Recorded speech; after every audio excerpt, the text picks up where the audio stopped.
Subscribe now and press the bell icon. Don't miss an update.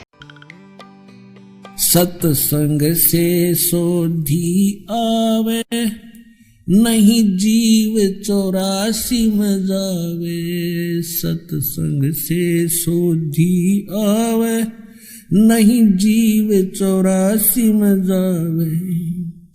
अब मेटो द्वेष और राग हो राग, या उम्र बतेरी जाली। अब मेटो द्वेष और राग हो राग, या उम्र बतेरी जाली। तो प्रसंग चल रहा है कि सतगुरु के उपदेश का लाया एक विचार, जय सतगुरु मिलते नहीं हम जाते नरक द्वार। नरक द्वार में दूत सब ये करते खेचा तान, उनसे कदे ना छूटता फिरता चारों खान। चार खानी में भरमता, 84 लाख योनियों में गधे कुत्ते सुअर की योनि भोगता, और कभू ना लगता पार। 100 फेरा सब मिट गया मेरे सतगुरु के उपकार। होय होय, यानी उस गुरुदेव जी के उपकार से ये सारा मेरा झंझट समाप्त हो गया। पुणात्माओं देखो, उद्देश्य रखना अपने यहाँ से पीछा छुटवाने का।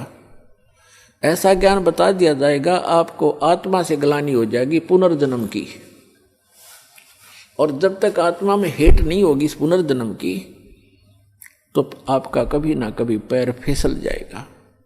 ठीक है, यदि आप पार नहीं हुए तो आपके पास इतना भक्ति धन हो जाएगा कि आपका हजारों युगों तक तो ये काल आपके पंजे धरती पर नहीं टेकने देगा, और इस पृथ्वी पर बिना मोक्ष नहीं हो सकता। ऊपर तो इसका जबरदस्त भयंकर जाल है, वहां आपके पुण्यों का नाश करवाता है। वहां देवता बना के, इंद्र बना करके, वहां बड़े बड़े आपको होटल बना रखे, नाचना गाना सारा दिन, काम में कोई नहीं, अपनी पूंजी आपकी नाश होती है। वहां ऐसे ऐसे ऐसे जुगाड़ जोड़ रखे, और आपके ही कमाई से अपना यो धंधा चला रहा है, यो 21 ब्रह्मांड चला रहा है। आपके पुण्यों का 10%, किसी रेस्टोरेंट में इसने 15%, और किसी में 25% की कटौती यानी कमीशन रखा है। उस कमीशन से ये काम चला रहा है। ये तो भिखारी है उस भगवान के आगे, जिसको तुम भगवान मानकर पूज रहे थे ब्रह्म तक। तो पुणात्मा यहां परमात्मा बताते हैं कि सतगुरु की शरण में आने से आपके ये सभी संकट दूर होंगे, जन्म और मृत्यु का रोग नाश होगा। इसमें प्रथम तो आपको बताया कि गुरु होना चाहिए, और गुरु भी सच्चा हो, सतगुरु हो। तो सतगुरु की जो पहचान आपको बता दी गई है, और जब तक सतगुरु नहीं मिलेगा आपका मोक्ष नहीं हो सकता है। उसके बाद फिर दूसरा आता है कि नम्रता हो। सत्संग में जब प्राणी आवे तो केवल ये उद्देश्य रखे। कैसे?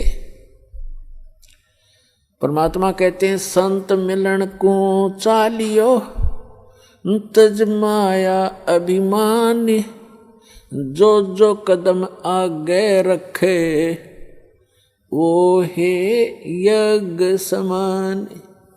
संत मिलन को चालियो, तज माया अभिमान, और जो जो कदम आगे को रखे, सो सो यज्ञ समान। अब जैसे आप यहाँ आते हो, आप चाहे कितने धनी हो, कितने आप उच्च पोस्ट प्राप्त हो, चाहे यहाँ का प्रधानमंत्री हो, चाहे पूरी पृथ्वी का राजा हो, परमात्मा के मिलने के लिए जब चले, यानी सतलोक आश्रम बरवाला की तरफ जब चले, कहते हैं संत मिलन को चालियो, तज माया अभिमान। और जो जो कदम आगे को रखोगे, फिर माया अभिमान से लैस होकर के, रहित होकर के, एक आत्म रूप में, एक दास रूप में आप इधर को प्रस्थान करोगे। आपके एक कदम के रखने की कितनी वैल्यू बताई है, कितना पुण्य होगा आपको। एक अश्वमेघ यज्ञ के तुल्य आपको एक कदम का पुण्य होगा। चाहे आप गाड़ी में आते हो, चाहे अपनी किसी मोटरसाइकिल कार में आते हो, चाहे बसों से आते हो, ये सारे कदम हैं, जैसे किलोमीटर होते हैं, तो संतों ने इसको कदमों में मापा है कि वहां से यहां तक जितने भी आपके कदम रखे गए, जितने कदम बने, कहते हैं उतने ही यज्ञों का पुण्य मिलेगा यदि आप इस भाव से सत्संग के अंदर आओगे। जैसे रोगी होता है, रोगी को यह पता लग जाता है कि दीर्घ रोग है और यहाँ के लोकल हॉस्पिटल के डॉक्टरों ने मना कर दिया है कि आप जाइए ऑल इंडिया इंस्टीट्यूट दिल्ली में। तो वहाँ जब ये डायरेक्शन मिलकर इंसान जाता है तो वहाँ चाहे प्रधानमंत्री हो और चाहे कोई फैक्ट्री मालिक हो, कितना उच्च पोस्ट प्राप्त व्यक्ति हो, उस समय उसको अपनी जान दिखाई देती है, अपनी पोस्ट पद दिखाई नहीं देता। डॉक्टर कहता लेट जाइए, वो तुरंत लेट जाता है। डॉक्टर कहता ये कपड़े निकाल दीजिए, तुरंत निकाल के रख देता है।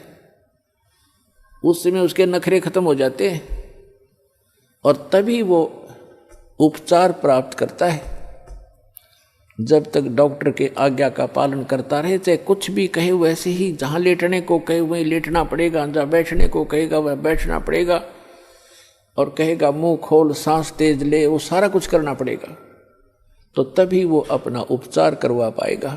तो ठीक इसी प्रकार जब आप सतलोक आश्रम बरवाला की तरफ आवे, संत मिलन को चालिए तज माया अभिमान, और जो जो कदम आगे रखे ओ हे यज्ञ समान, तो आपको इतना पुण्य मिलता है यहाँ आने का। आप क्योंकि संत है नहीं पृथ्वी पर कोई, संत मिलन को चालिए, संत की तरफ चलने मात्र से इतना लाभ है, फिर यहाँ के लाभ होगा वो तो गिनती नहीं हो सकती।